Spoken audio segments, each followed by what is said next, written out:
UP सरकार ने अर्थात योगी आदित्यनाथ की सरकार ने यह फैसला लिया है कि प्राथमिक विद्यालय को मिडिल स्कूल में मर्ज कर दिया जाए, ताकि जितना बहुजन समाज के लोग बच्चे प्राथमिक विद्यालय में गांव के नज़दीक में पढ़ रहे हैं वो नहीं पढ़ पाएँ, वो बेसिक शिक्षा नहीं प्राप्त कर पाएँ।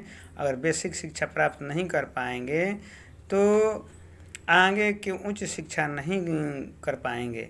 अगर ऐसा कह करके एक साजिश के तहत बहुजनों की शिक्षा को छीना जा रहा है और ये ठीक आरएसएस के आधार पर चल रही है, जो कि पहले ही कहा गया है। सदाशिव गोलवलकर ने कहा था कि बहुजनों से शिक्षा छीनना है, उनको गुलाम बनाना है, तो उनके गांव में मंदिर बनवा दो और एक काम कर दो कि शराब के भट्टी खुलवा दो, ताकि उन लोगों का जीवन मंदिर में पूजा करने और शराब पीने में ख़त्म हो जाए और उस शिक्षा नहीं प्राप्त न कर सके। ऐसे नियत से ये लोग कहते हैं, आरएसएस के नियत से। और इसी को लेकर के बहुजन समाज को नीचे गिराने के लिए बाल गंगाधर तिलक ने कहा था कि तेली तमोली कुर्मी कुन भट्टो क्या संसद में जाकर के हल चलाना है।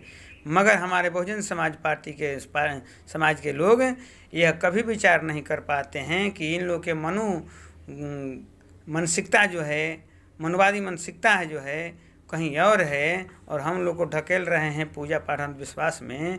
पूजा करने का अभी आपने देखा कि यामिनी साहू को 2022 में नाच गान कथावाचिका को नाच गान करने के लिए, मुजरा करने के लिए कहा गया ब्राह्मणों के द्वारा। 2024 में देविका पटेल के साथ में यह कहा गया, और 2025 में मुकुटमणि यादव को क्या क्या नहीं किया गया, दाढ़ी छीला गया, चोटी काटी गई, पंडिताइन के मूत्र से शुद्ध किया गया। यह सारा चीज़ साबित करता है कि यह शिक्षा से दूर करना चाहते हैं लोग।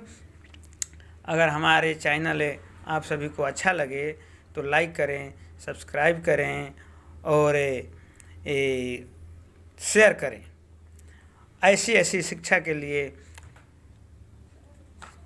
बातों के लिए हम लोग को जानना और आगे बढ़ना बहुत ज़रूरी। शिक्षा बहुत ज़रूरी है, जिसको सरकार ने इसी को कहती है कि हिंदू राष्ट्र होना बहुत ज़रूरी है, हिंदू राष्ट्र होना बहुत ज़रूरी है।